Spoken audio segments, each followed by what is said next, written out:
À l'occasion de la sortie de ses mémoires baptisées Passé composé, Anne Sinclair était l'invitée de la semaine de 7 à 8, dimanche 30 mai 2021.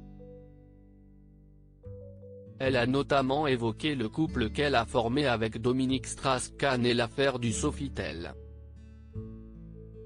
En 2011, celui qui était le favori pour être le prochain président de la République est finalement accusé de viol par Nafissatou Diallo, une femme de chambre de l'hôtel Sofitel à Manhattan. Si Anne Sinclair a soutenu son mari durant de longs mois, un an après l'affaire, le couple finira par se séparer.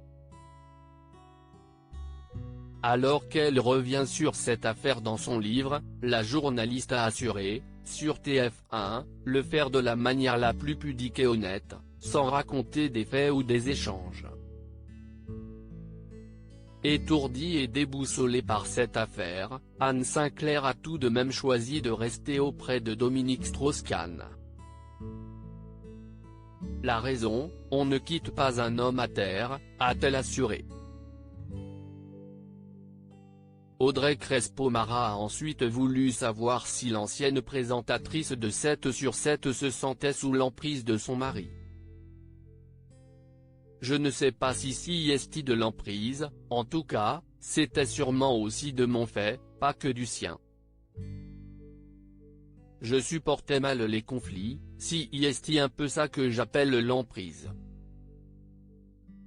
J'étais une femme qui gérait le budget et la famille, qui interrogeait les puissants, mais effectivement on est quelquefois, sinon dominé, du moins un peu mise sur le côté, a-t-elle avoué. Anne Sinclair assure ne pas avoir été au courant des agissements de Dominique Strauss-Kahn peu de temps après le scandale du Sofitel. Anne Sinclair a appris beaucoup de choses peu flatteuses concernant Dominique Strauss-Kahn.